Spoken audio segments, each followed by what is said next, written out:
दोस्तों आज हम देखते हैं कि सीबम यानी क्रिस बमस्टेड बहुत ज़्यादा पॉपुलर एथलीट्स में से एक गिने जा रहे हैं और लगातार उनकी पॉपुलैरिटी आसमान छू रही है। इतना ज़्यादा वो पॉपुलर आज के समय में हो चुके हैं कि उनकी तुलना आर्नोल्ड श्वार्ज़नेगर से की जाती है। कभी आप लोगों ने सोचा है कि सीबम इतना ज़्यादा पॉपुलर आखिर क्यों हो रहे हैं और क्या ऐसा हो सकता है कि आने वाले टाइम में वो आर्नोल्ड श्वार्ज़नेगर के बराबर आकर के खड़े हो जाएं? कहीं ऐसा तो नहीं हो जाएगा कि वो आर्नोल्ड श्वार्ज़नेगर से भी ऊपर निकल जाएं? क्योंकि आज बहुत सारे लोग ऐसा सोचते हैं कि क्रिस बमस्टेड अच्छे हैं आर्नोल्ड से कुछ जगहों पर, और कई सारे लोगों को ये लगता है कि क्रिस बमस्टेड इस स्पोर्ट्स को बहुत अच्छे तरीके से रिप्रेजेंट करते हैं जिस तरह आर्नोल्ड अपने समय में किया करते थे, और कुछ ऐसी खूबियाँ उनके अंदर है जो आर्नोल्ड के अंदर थी। तो इसीलिए कंपैरिजन डायरेक्ट हो ही जाता है उनका। आपने ना इससे पहले दोस्तों बहुत सारी स्टैट्स वाली वीडियो देखी होंगी जो यूट्यूब पे रहती हैं, जो कि बॉलीवुड और हॉलीवुड सेलिब्रिटीज़ की वीडियोज़ को कंपेयर करती है और बताती है उनकी वर्थ कितनी है, उनकी हाइट, उनकी पॉपुलैरिटी। पर हम लोग ऐसा नहीं कर सकते हैं बॉडी बिल्डिंग में, और बिल्कुल ऐसा पॉसिबल नहीं है क्योंकि एथलीट्स ना ऐसे नापे ही नहीं जा सकते हैं। आप ना इन चीज़ों से सिर्फ क्रिस बमस्टेड की मान लो आपने वर्थ निकाली और आर्नोल्ड श्वार्ज़नेगर से कंपेयर कर दी, पर आप ये कैसे बता सकते हो कि इन दोनों एथलीट्स का इम्पैक्ट कितना ज़्यादा रहा है अपनी ऑडियंस में? आज क्रिस बमस्टेड 17 मिलियन फॉलोअर्स लेके बैठे हैं इंस्टाग्राम पे, आर्नोल्ड के पास 23 मिलियन है। आने वाले टाइम में ज़रूर से मैं गारंटी दे रहा हूँ कि क्रिस बमस्टेड के ज़्यादा फॉलोअर्स हो जाएंगे क्योंकि वो राइजिंग स्टार है। श्वार्ज़नेगर का अभी करियर ख़त्म हो चुका है, लेकिन क्या उससे श्वार्ज़नेगर छोटे हो जाएंगे और सीबम उनसे बड़े कहलाएंगे? ये पैरामीटर सही नहीं है इन दोनों एथलीट्स को या किसी भी दो एथलीट्स को कंपेयर करने के लिए। सिर्फ बॉडी भी अगर मैं कंपेयर कर दूं तो वो भी काफ़ी नहीं होगी, क्योंकि एक एथलीट आता है सिर्फ क्लासिक फिजिक डिवीजन से और एक एथलीट आता है प्योर एक बॉडी बिल्डिंग डिवीजन से, जो उस ज़माने में तो क्लासिक फिजिक डिवीजन के तुलना में ही आती थी। तो क्या सही में इन दोनों एथलीट्स का कंपेरिजन करना भी बनता है? ये आज हम जानेंगे दोस्तों इस वीडियो में, और मैं रखूँगा इसके अंदर अपने रॉ थॉट्स। तो जैसे मैंने इंस्टाग्राम वाला अभी पैरामीटर बताया, और मैंने ये बताया कि पैरामीटर सिर्फ नंबर्स पे कैलकुलेट करने ठीक नहीं है, तो फिर आखिर इनका कंपैरिजन हो तो हो कैसे? दोस्तों इनका कंपैरिजन होगा इनके ट्रेंड सेट करने के ऊपर। ये दोनों के दोनों ट्रेंड सेटर्स रह चुके हैं। सीबम ने क्लासिक फिजिक में कुछ स्टैंडर्ड्स बनाए और आर्नोल्ड श्वार्ज़नेगर ने उस टाइम के बॉडी बिल्डिंग के कुछ स्टैंडर्ड्स सेट करे, और इसी से बनती है इनकी पॉपुलैरिटी। अगर आप देखोगे ना तो इन दोनों की बॉडी भी कंपेयर में आती नहीं है, क्योंकि दोनों की फिजिक ही बिल्कुल डिफरेंट है। तो इसके लिए अब मैं इन दोनों का फिजिकल कंपैरिजन करने जा रहा हूँ ताकि वीडियो का कुछ सेंस बने और आपको पता लगे इनकी फिजिक एक दूसरे से कैसे डिफरेंट है। आर्नोल्ड 6 फीट 2 इंच के एक बॉडी बिल्डर थे और वहीं सीबम 6 फीट 1 इंच के बॉडी बिल्डर है। वहीं सीबम जो आपको काफ़ी ज़्यादा लंबे लगेंगे, श्वार्ज़नेगर शायद उतने लंबे ना लगे, बिकॉज श्वार्ज़नेगर ना बहुत बल्की थे। वो 240 से 245 पाउंड्स के स्टेज वेट पे आया करते थे, वहीं सीबम 230 पाउंड्स के स्टेज वेट के अंदर अंदर रहते हैं, बिकॉज क्लासिक फिजिक की अपनी रिस्ट्रिक्शंस है, उससे ऊपर आप जा नहीं सकते। श्वार्ज़नेगर की मसल बैलीज कुछ इस किस्म से बनी हुई थी कि बहुत ही राउंड राउंड थी और उस वजह से उनका साइज़ लगता था ज़्यादा। आप ये समझ के देखो दोस्तों कि 268 पाउंड्स के लू फेरिग्नो जो श्वार्ज़नेगर से लंबे थे, उनसे भारी थे, वो भी उनसे पतले लगते थे, उनसे कम मस्क्यूलर लगते थे, बिकॉज श्वार्ज़नेगर के चेस्ट इतनी भारी थी, उनके आर्म्स इतने फूले हुए थे कि वो ओवरऑल साइज़ में ज़्यादा लगते थे लू फेरिग्नो से। तो ये उनका फैक्टर था जो उनको अलग खड़ा कर दे रहा था पूरी दुनिया के सब बॉडी बिल्डर्स से। तो इसलिए ऐसी बॉडी कभी किसी ने देखी नहीं थी। तो बेसिक कॉमनैलिटी आप समझ रहे हो अब निकल के आनी शुरू होती है। श्वार्ज़नेगर और सीबम दोनों ने ऐसी चीज़ें करी हैं जिससे कि पैरामीटर सेट हुए हैं इस गेम के। देखो सीबम आज जिस तरीके की बॉडी लेकर आ रहे हैं ना क्लासिक फिजिक में, वो स्टैंडर्ड्स हैं क्लासिक फिजिक डिवीजन के। लोग सीबम जैसी बॉडी चाह रहे हैं, इनफैक्ट कई सारे लोग तो हेयर कट भी वैसे ही रख के आ रहे हैं, मूछें भी लगा करके आ जाते हैं तो ये हद हो जाती है जब आप कोई चीज़ ऐसी लोगों के आगे ला करके रख देते हो जो लोग देखना चाहते हैं, तो वही ट्रेंड बन जाता है और आप हो जाते हो उनके लिए एक तरह से भगवान। और मैंने वीडियो के शुरू में आपको बोला था कि सीबम इतना ज़्यादा पॉपुलर क्यों है, बस यही रीज़न है। जो बॉडी वो दिखा रहे हैं वो सबको पसंद आ रही है, जजेस उनको जीतते हुए देखना चाहते हैं, फैंस उनको जीतते हुए देखना चाहते हैं, और कोई बॉडी बिल्डर अगर उनको हरा रहा है ना तो उसके दिमाग में सिर्फ यही इमेज बनेगी कि मुझे सीबम की तरह बॉडी चाहिए। वो इमेज ही वही बनने वाली है, और ये बहुत बड़ी बात है। आपने कितना ज़्यादा सब लोगों को पागल कर दिया है। मतलब कॉम्पिटिटर्स तो एक दूसरे से जेलस खाते हैं और अपनी कुछ यूएसपी दिखाते हैं, पर हमने देखा ब्रेवन एंसले ने भी वैक्यूम करना शुरू कर दिया था, बिकॉज क्लासिक फिजिक में सीबम वैक्यूम कर रहे थे और बहुत सारे लोगों ने उनकी तरह से ही पोजिंग करना शुरू कर दिया है। तो ये होता है कि आपने कुछ करा और लोगों ने कॉपी करना शुरू करा और आप वहाँ पर फैशन आइकन बन गए हो, या फिर बॉडी बिल्डिंग के अंदर तो हम बोलते हैं कि आइडल बॉडी बिल्डर बन गए हो। और यही चीज़ें आर्नोल्ड श्वार्ज़नेगर ने अपने ज़माने में की थी सेम। पर फ़र्क कहाँ जाता है? इनके एटीट्यूड में। सीबम ना एक बहुत पोलाइट एटीट्यूड कैरी करते हैं, हर एक इंसान के साथ बड़े अच्छे से बोलते हैं, लोगों को बहुत ही पसंद आता है ये एटीट्यूड उनका। वहीं श्वार्ज़नेगर थे एक बुली एटीट्यूड वाले इंसान, और वो हमेशा ही अपने कॉम्पिटिटर्स को भी अपने आगे दबा दिया करते थे माइंड गेम्स खेल के। उनको इन चीज़ों में ज़्यादा मज़ा आता था और वो एक्चुअली में बहुत ज़्यादा इंटेलिजेंट थे उस ज़माने में सब दूसरे बॉडी बिल्डर्स से, और लोगों को वो एटीट्यूड भी बहुत पसंद आता था। कई सारे लोग लेकिन हेट भी करते थे श्वार्ज़नेगर को इस चीज़ के लिए कि वो अपने आप को महान समझते हैं और दूसरे बॉडी बिल्डर्स को डाउन करते हैं, जैसे लू फेरिग्नो को उन्होंने काफ़ी ज़्यादा किया था पंपिंग आयरन में। पर ये चीज़ें हैं जो कि पब्लिक बिहेवियर आपका जो है ना बहुत ज़्यादा इससे पॉपुलर हो रहा है या क्रिटिसाइज़ हो रहा है, लेकिन लोग बात तो कर रहे हैं और हर चीज़ जो आप करते हो वो फैशन बन जाती है, उस गेम का स्टाइल बन जाता है। अब आप देखो सीबम ने कोई वैक्यूम इन्वेंट थोड़ी किया है, लेकिन जब उन्होंने वैक्यूम करना शुरू करा ना क्लासिक फिजिक में, सब एथलीट्स को करना पड़ गया और ये वैक्यूम का ट्रेंड इतना ज़्यादा शिफ्ट हो गया कि मेंस बॉडी बिल्डिंग तक चला गया। कई सारे एथलीट्स के जब गट हुआ करते थे उन्होंने वैक्यूम प्रैक्टिस किया, रोली विंकलर ने, शॉन रोडन ने, या फिर इनफैक्ट 300 पाउंड्स के बिग रैमी ने वैक्यूम करके दिखाया। कौन उम्मीद करेगा, मतलब आप ये समझ के देखो रॉनी कोलमैन, मार्कस रूल ने अपनी ज़िंदगी में कभी वैक्यूम नहीं करा, वो तो 300 पाउंड्स के भी नहीं थे। यहाँ बिग रैमी कर रहे हैं, सैमसन दौदा कर रहे हैं जो अगेन 313 पाउंड्स के हैं। क्या मतलब बनता है? तो ये सब लोग इसलिए कर रहे हैं क्योंकि आज जजेस ने भी बोलना शुरू कर दिया कि हमें मेंस बॉडी बिल्डिंग में भी एक क्लासिक लुक चाहिए, और ये उनके दिमाग में फितूर आया कहाँ से है? जब से क्लासिक फिजिक शुरू हुई है, और क्लासिक फिजिक को सीबम क्योंकि लीड कर रहे हैं, तो जो वो कर रहे हैं ना वो सारी चीज़ें आज रिफ्लेक्ट हो रही है मेंस ओपन बॉडी बिल्डिंग में भी। और ये कोई छोटी मोटी बात नहीं है दोस्तों। सेम आर्नोल्ड श्वार्ज़नेगर ने भी वैक्यूम को इन्वेंट नहीं किया था, उनसे पहले बहुत लोगों ने वैक्यूम करा, लेकिन सबसे ज़्यादा पॉपुलराइज श्वार्ज़नेगर ने इसको किया था अपने ज़माने में, क्योंकि जब श्वार्ज़नेगर इसको पुल करते थे तो बिल्कुल ही अनरियल लगता था। आप इमेजिन करके देखो 1970 में एक एथलीट वैक्यूम कर रहा है, एकदम स्मॉल उसकी वेस्ट दिख रही है, चेस्ट उसकी हद से ज़्यादा भारी है, और वो इतनी भारी है कि उनको देखा देखी वहाँ पर ट्रेंड सेट हो गया और लू फेरिग्नो, फ्रैंको कोलम्बो सब ने हैवी पैक्स बनाने शुरू कर दिए और सब ने उस पर वैक्यूम करना शुरू कर दिया। तो यही वाली वो चीज़ें हैं जो कि आर्नोल्ड ने उस टाइम पे स्टार्ट करी और सीबम ने रीस्टार्ट करी। दोस्तों वीडियो में आगे बढ़ने से पहले आज एक नए प्रोडक्ट के बारे में बात कर लेते हैं, वैसे भी बहुत दिन हो गए।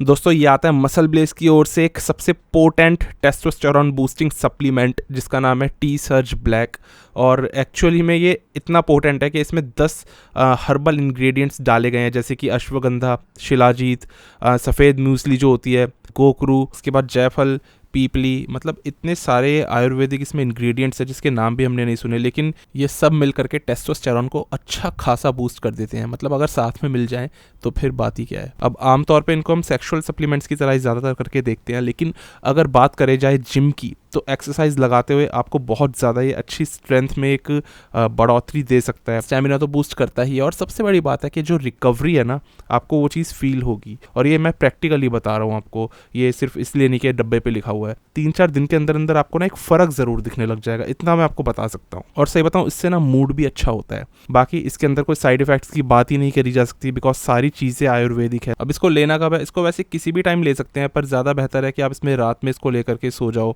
खाना खाने के बाद। 3 टैबलेट्स एक बारी में लोगे तो बहुत ही अच्छा रहता है, और 90 टैबलेट्स इसमें कुल मिला करके हैं तो 1 महीने चलेगा। फिर बाकी आप इसको चेक कर सकते हो, इसको खरीदना है कि नहीं वो आप देख लेना, लेकिन एक बार चेक ज़रूर करो साइट पे जा करके, मैंने नीचे लिंक दिया हुआ है।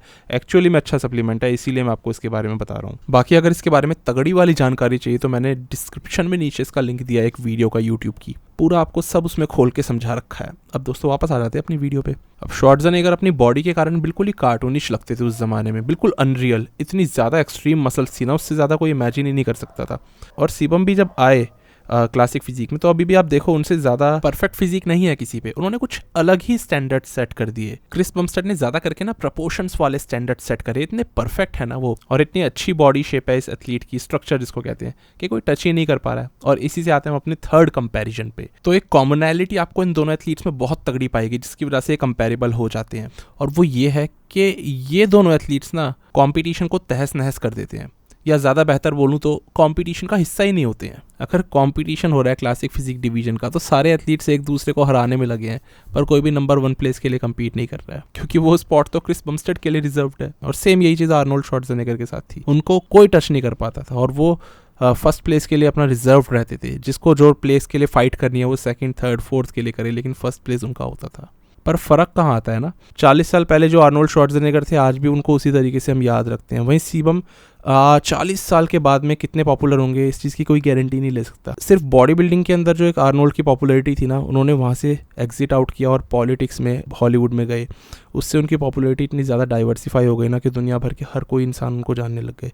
लेकिन सीबम अभी अपनी लाइफ के इनिशियल फेज़ में इतना कुछ कर चुके हैं कि हमें लगता है कि वो भी बहुत कुछ आने वाले समय में कर सकते हैं, जो बिल्कुल पॉसिबल है। लेकिन आर्नोल्ड से कंपेयर करना और उनकी पॉपुलैरिटी के आगे उनको खड़े करके देखना, अभी वक्त है उसमें काफ़ी ज़्यादा। देखो सीधी सी बात बताऊं, आप अपने पेरेंट्स से अगर पूछोगे ना कि श्वार्ज़नेगर का उन्होंने नाम सुना है तो शायद वो हाँ बोल देंगे, लेकिन अगर आप पूछोगे क्रिस बमस्टेड कौन है तो उनको नहीं पता होगा। तो अक्रॉस जनरेशन श्वार्ज़नेगर का नाम रहा है और उसी वजह से उनकी लेगेसी एस्टेब्लिश हुई है। ये लेगेसी 40, 50, 60 साल में जाकर के बनती है। आज आप एकदम सोशल मीडिया के फॉलोअर्स बूस्ट करके उस लेगेसी को बना तो सकते हो, लेकिन कुछ यंग जनरेशन के लोगों के बीच में, और जितनी जल्दी बनती है उतनी जल्दी वो चीज़ लोग भूल भी जाते हैं। आजकल लोग ज़्यादा लंबे समय तक किसी चीज़ को याद नहीं रखते, बहुत ट्रेंड आते हैं और ख़त्म हो जाते हैं। तो इसीलिए सीबम एक अलग किस्म के एरा में बने हैं, ग्रो हुए हैं as a champion, as a celebrity, लोगों ने उनको जाना है। लेकिन आर्नोल्ड श्वार्ज़नेगर का इम्पैक्ट ना बहुत अलग है, उनकी वजह से हमने बॉडी बिल्डिंग को जाना है और उनको मैं सही बता रहा हूँ 100 साल बाद भी याद रखा जाएगा। आपसे अगर मैं अभी पूछूँ कि दोस्तों आर्नोल्ड के बाइसेप का साइज़ क्या होगा, आप फट से बता दोगे 22 इंच। लेकिन अगर मैं पूछूं सीबम के बाइसेप का साइज़ क्या होगा, या अभी प्रेजेंट रेनिंग चैंपियन हार्डी शुपन के बाइसेप्स कितने इंच के हैं, मतलब उनके आर्म्स, तो आप सोच में पड़ जाओगे। और इसका एक बहुत बड़ा रीज़न है क्यों आपको सीबम के बाइसेप्स का साइज़ नहीं पता या हार्डी शुपन का नहीं पता और आर्नोल्ड का ही पता है। इसलिए क्योंकि पहले जब हमें किसी बॉडी बिल्डर के बारे में एक न्यूज़ मिलती थी ना, एक छोटी सी न्यूज़ भी, हम एकदम लपक के उसको पढ़ लिया करते थे और हमारे दिमाग में फीड हो जाती थी। पहले क्या था, मैगजीन्स आती थी, जब बॉडी बिल्डर्स अपने आर्टिकल्स लिखते थे तो बहुत समय बाद ये छपते थे। जो भी इन्फॉर्मेशन रहती थी ना, उसको पढ़ने की एक उत्सुकता हद से ज़्यादा थी। आज कंटेंट इतना है, इतना सारा है कि इस चीज़ में रेस लगी रहती है कि कौन पहले वीडियो बना करके डाल दे रहा है और कौन जल्दी से जल्दी आपको अपडेट्स दे रहा है या कोई भी न्यूज़ पढ़ के बता रहा है। और इतना ज़्यादा कंपटीशन बढ़ गया है कि वो उत्सुकता लोगों में कम हो गई है और बहुत ही ज़्यादा अब तो कम हो गई है। तो इतनी सारी चीज़ें आप कभी याद नहीं रखते हो, हर एक छोटी छोटी चीज़ें आपको नहीं पता होती है आज के एथलीट्स के बारे में जो आप पहले के एथलीट्स के बारे में जानते थे। आर्नोल्ड ने पहले दुनिया को जो बताया ना, दुनिया ने वही सच मान लिया। अगर वो कहते थे कि वर्कआउट करने से उनको एक सेक्सुअल फीलिंग आती है तो लोग उसको भी सच मान लिया करते थे, क्योंकि आर्नोल्ड बता रहे हैं, वो एनसाइक्लोपीडिया थे। आज क्रिस बमस्टेड के एरा में इम्पैक्ट इस तरीके से नहीं पड़ता है ऑडियंस के दिमाग में। कोई भी एथलीट अगर आज एक बात बोल रहा है इंटरनेट पे तो उसकी क्रॉस चेकिंग हो जाती है और उसको क्रिटिसाइज कर दिया जाता है। इनफैक्ट खुद श्वार्ज़नेगर को भी अगर वो कुछ भी चीज़ें आज बनाते हैं अब लोग नहीं मानते। इसीलिए आज के बॉडी बिल्डर्स की पॉपुलैरिटी वो अंधे लेवल की नहीं है। सीबम की पॉपुलैरिटी भी उस किस्म से नहीं है जैसे श्वार्ज़नेगर की थी अपने एरा में। कुछ गलत बोलेंगे और लोग वहीं पकड़ लेंगे उन्हें। आज आपकी लॉयल्टी जल्दी जल्दी शिफ्ट करती है। आज क्रिस बमस्टेड से थोड़ा और बेहतर बॉडी बिल्डर आ जाएगा ना, आप सब उसकी तरफ चले जाओगे, मैं भी चला जाऊंगा। लेकिन आर्नोल्ड आज मॉडर्न डे बॉडी बिल्डर्स के बीच में तो खड़े भी नहीं हो सकते अगर उनको कम्पीट करवाने के लिए उतार दिया जाए, पर उसकी वजह से उनका फैन बेस कम नहीं होता है। तो ये लेगेसी नहीं है सीबम पे। सीबम तभी तक टॉप पे है जब तक उनकी बॉडी टॉप पे है। इसके बाद अगला पॉइंट, इसके अंदर अगर मैं बात करूं इनके फिजिकल स्ट्रेंथ की और कंपेयर करूं क्रिस बमस्टेड और आर्नोल्ड को, तो देखो पहली बात मुझे ऐसा लगता है कि लेगेसी शायद उस चीज़ पे उतना डिपेंड नहीं करती है, वो तो आपने दिमाग में लोगों के ऊपर जो छाप छोड़ी है उससे बनती है। लेकिन अगर इन दोनों की स्ट्रेंथ कंपेयर करी जाए, मुझे ऐसा लगता है कि क्रिस बमस्टेड ज़्यादा ताकतवर हैं आर्नोल्ड श्वार्ज़नेगर से। क्रिस बमस्टेड के जो जॉइंट्स हैं ना वो काफ़ी स्ट्रॉन्ग रह चुके हैं और अभी भी हैं। और सबसे बड़ी बात है आपकी जो मसल डेंसिटी है, मायोफाइब्रल जो डेंसिटी होती है जिससे कि आपको स्ट्रेंथ मिलती है, वो सीबम में ज़्यादा है। आर्नोल्ड क्या था ना, उनकी अप्रोच पंप के लिए ज़्यादा रहती थी, मसल फुलानी होती थी उन्हें। तो क्रिस बमस्टेड के अंदर ये चीज़ें ज़्यादा स्ट्रॉन्ग मैं क्यों कह रहा हूँ, क्योंकि अभी तक उनके जितने भी मैंने लिफ्ट्स देखे हैं ना, वो 17 साल की उम्र में भी बहुत हैवी डेड लिफ्ट्स कर लिया करते थे 500 LBS के, और अभी भी वो बहुत हैवी ट्रेन करते हैं अगर उनको करना है, जबकि वो सिर्फ 230 LBS से कम के बॉडी बिल्डर है। और क्रिस के ना स्क्वाट्स भी बहुत स्ट्रॉन्ग है, काफ़ी अच्छा खासा वजन उठा लेते हैं और ये आपको रेयर दिखता है। मतलब इतना हैवी ना आज के मेंस ओपन बॉडी बिल्डर्स भी लिफ्ट नहीं करते हैं। मतलब वो जब प्रेप के टाइम पे होते हैं ना, बिल्कुल क्लोज होते हैं कॉम्पिटिशन के, तब भी वो हैवी लिफ्ट करना नहीं छोड़ते हैं। तो ये चीज़ मैंने कई बार देखी है, आप लोगों ने भी आई होप नोटिस करी होगी। पॉसिबली वो सबसे स्ट्रॉन्ग क्लासिक फिजिक कंपेटिटर भी अभी इस टाइम के हो सकते हैं। आर्नोल्ड वहीं आपको पता होगा वो फेक प्लेट्स बहुत ज़्यादा यूज़ करा करते थे। अब उस ज़माने में किसको पता फेक प्लेट्स क्या चीज़ है, तो जितना वो हैवी दिखाते थे अपने बारबल्स को, अपने रॉड्स को, वो दिखा सकते थे और लोग मान भी जाया करते थे। अब फेक प्लेट्स में क्या होता है, आप फ़र्ज़ करो वज़न उस पर लिखा हुआ है 15 किलो, लेकिन जब आप उसको उठाओगे तो 1 किलो की होगी, क्योंकि वो सिर्फ प्लास्टिक की बनी हुई है, नकली है वो। तो ये चीज़ें श्वार्ज़नेगर ने बहुत करी, लेकिन ऐसा नहीं था कि उनमें स्ट्रेंथ बिल्कुल नहीं थी। वो भी उस ज़माने के हिसाब से अच्छा वेट लिफ्ट करते थे, पर उनसे काफ़ी ज़्यादा ताकतवर थे लू फेरिग्नो। फ्रैंको कोलंबो, ये लोगों में ज़्यादा ताकत थी आर्नोल्ड से। तो आर्नोल्ड कभी एक बहुत हैवीएस्ट वेट लिफ्टर नहीं थे उस ज़माने के, लेकिन वो ठीक वेट लिफ्ट करा करते थे जिससे कि उनको अच्छा पंप आ जाता था, मतलब बेस्ट पंप ही आता था, उनसे ज़्यादा अच्छा पंप शायद किसी को आता भी नहीं होगा। लेकिन वहीं क्रिस बमस्टेड जो छोटे हैं आर्नोल्ड से साइज़ में, तो मैंने अभी तक जितना देखा है मेरी समझ से क्रिस बमस्टेड में आर्नोल्ड से ज़्यादा ताकत है। बाकी अगर बॉडी की बात करी जाए ना, मस्क्यूलेचर की, तो muscle by muscle Chris Bumstead है ज़्यादा प्रोपोर्शनेट मतलब उन्होंने हर जगह की मसल्स डेवलप की हुई हैं और एक दूसरे के बैलेंस में है वो मसल्स, कोई मसल छोटी बड़ी नहीं है। वहीं आर्नोल्ड 1975 के ज़माने के प्रोपोर्शंस कैरी कर रहे हैं जो आज के ज़माने में आउटडेटेड है। वो उस ज़माने में परफेक्ट थे, उनके लेग्स भी बहुत अच्छे थे, उनके शोल्डर्स भी बहुत अच्छे थे, पर आज के हिसाब से देखा जाए तो आर्नोल्ड के शोल्डर्स अंडर डेवलप्ड है, उनके लेग्स बहुत छोटे हैं, ग्लूट्स हैमस्ट्रिंग्स उनके पास है नहीं, और बहुत सारी छोटी छोटी कमियां आपको उनकी बॉडी में दिख जाएंगी, और चेस्ट की मसल दूसरी मसल्स पे जैसे शोल्डर्स पे ज़्यादा ही डोमिनेट कर रही हैं, तो ओवर डोमिनेटिंग मसल्स भी आपको उनमें दिखेंगी। यही सारी कमियां क्रिस बमस्टेड में नहीं है। हालांकि क्रिस बमस्टेड की बैक थोड़ी सी और डेप्थ मांगती है, पर ओवरऑल सारी मसल्स काफ़ी बैलेंस्ड है। कंपैरिजन्स दोस्तों मैंने कई सारे कर दिया, अब लेकिन आते हैं वीडियो के मेन पॉइंट पे। वीडियो का टाइटल था कि why sebum is better than Arnold, तो इसका जवाब भी मैं दूंगा, और ऐसा जवाब है कि जो किसी भी एथलीट के लिए दिया ही नहीं जा सकता। हमने हमेशा देखा है, जैसे आर्नोल्ड को भी ले लो, महान बॉडी बिल्डर्स की श्रेणी में आते हैं, लेकिन हेटर्स उनके भी थे, कई सारे लोग पसंद करते थे, दुनिया भर के लोगों ने प्रेज़ किया है, लेकिन नफरत करने वाले भी मिलेंगे।